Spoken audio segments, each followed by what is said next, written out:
Perkenalkan, saya Marini Dian dengan NIM 2110417350, kelas M2. Di sini saya akan menjawab pertanyaan untuk UTS Supply Chain Management. Selamat menyaksikan. Baiklah, saya akan menjawab pertanyaan bagian A, yaitu tentang keaktifan saya di Instagram Bapak Adi Mursalin tentang metode penelitian bisnis.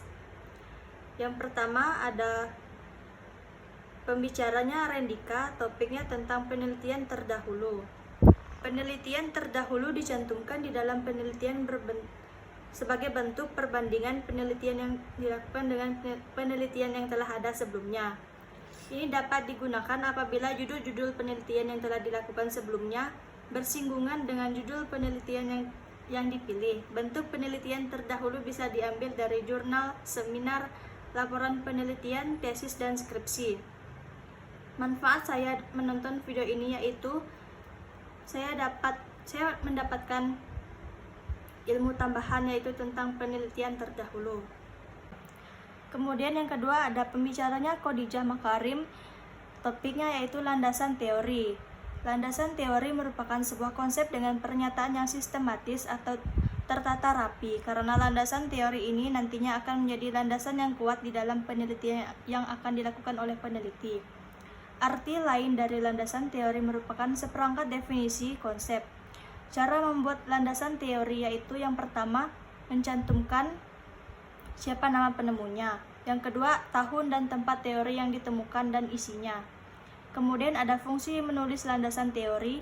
Yang pertama, supaya penelitian itu fokus. Yang kedua, supaya penelitian itu lebih sistematis. Yang ketiga, untuk menentukan sumber data sekunder.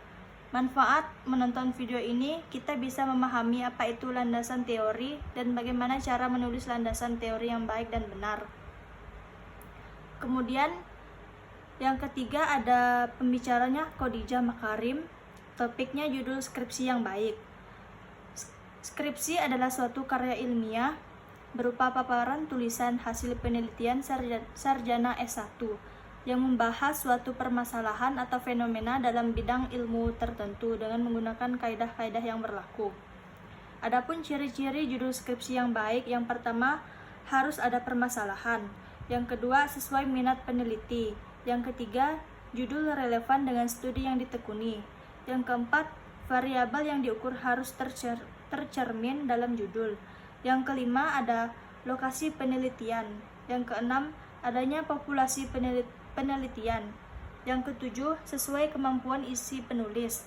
Manfaat menonton video ini yang dapat saya rasakan adalah saya jadi lebih tahu bagaimana membuat judul skripsi yang baik dan benar. Kemudian bagian B yaitu bagaimana keaktifan saya dalam Instagram Bapak Adi Mursalin tentang supply chain management. Ada dua video yang saya komentar. Yang pertama, pembicaranya yaitu Maria, Aulia, Azizah, Azan, dan Irzan, yaitu tentang supply chain management. Supply chain management atau biasa disingkat SCM adalah suatu sistem yang mengelola suatu layanan dengan layanan lainnya yang bertujuan memenuhi kebutuhan pelanggan. Proses dari SCM itu sendiri adalah penyediaan bahan mentah sampai pengiriman ke tangan pelanggan. Supply chain management selain melihat aliran barang atau produk, SCM juga mengatur aliran uang. Dari SCM, yang pertama ada membagi pelanggan berdasarkan kebutuhan. Yang kedua, menyesuaikan jaringan logistik berdasarkan pelanggan.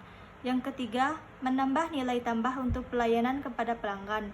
Yang keempat, mengembangkan SCM dengan menggunakan teknologi yang ada. Adapun komponen dasar dari SCM itu yaitu yang pertama supplier, kemudian ke manufaktur, distributor, retailer, dan pelanggan. Tujuan penerapan SCM yang pertama pengiriman produk tepat waktu, yang kedua mengurangi biaya, yang ketiga memaksimalkan hasil dari semua supply chain management, yang keempat memusatkan kegiatan pada perencanaan dan distribusi barang. SCM dalam penerapan memberikan manfaat yaitu yang pertama, memanfaatkan aset semaksimal mungkin. Yang kedua, meningkatkan tingkat kepuasan pelanggan. Yang ketiga, mengembangkan perusahaan menjadi besar. Yang keempat, menurunkan biaya operasi. Adapun tantangan dari SCM yaitu yang pertama, persaingan di tingkat global. Yang kedua, infrastruktur dan birokrasi yang rumit. Yang ketiga, ada kendala komunikasi antar organisasi. Kemudian yang kedua ada pembicaranya yaitu Profesor Nyoman Pujawan. Kedua ada pembicaranya yaitu Profesor Nyoman Pujawan.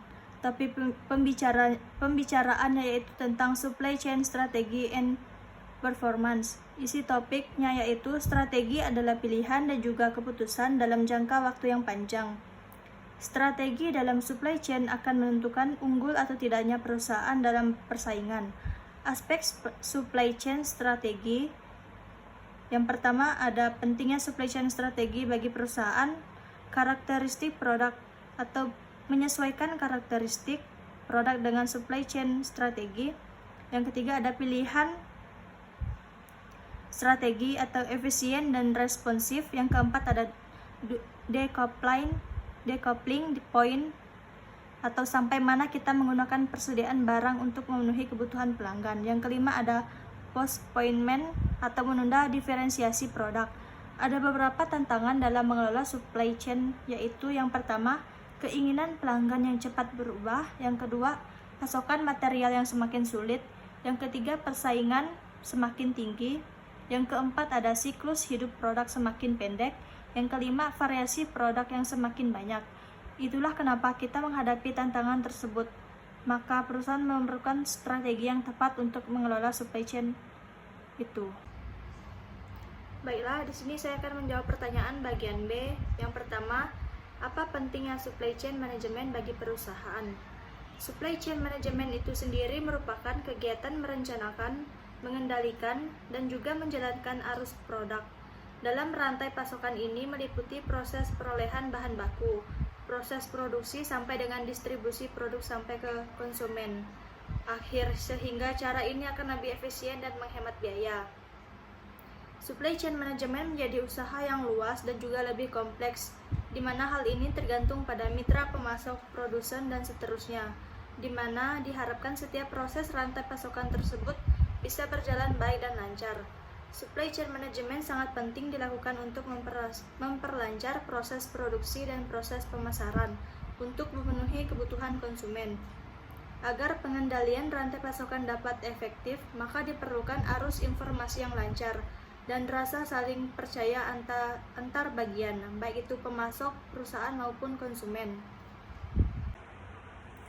Pertanyaan kedua, coba Anda jelaskan pakaian yang Anda pakai dari sudut pandang supply chain management.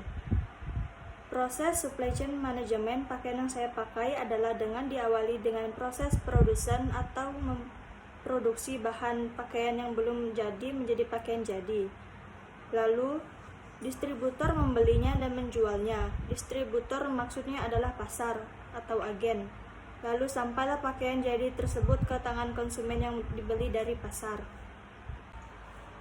Pertanyaan ketiga, apa manfaat mempelajari supply chain management? Manfaat yang pertama, kita menjadi tahu apa itu supply chain management. Manfaat yang kedua, kita mengetahui tujuan dari supply chain management. Manfaat yang ketiga, kita mengetahui bagaimana proses dari supply chain management. Dan yang keempat, kita menjadi tahu apa manfaat dari supply chain management. Kemudian pertanyaan keempat, apa yang dimaksud dengan supply chain management?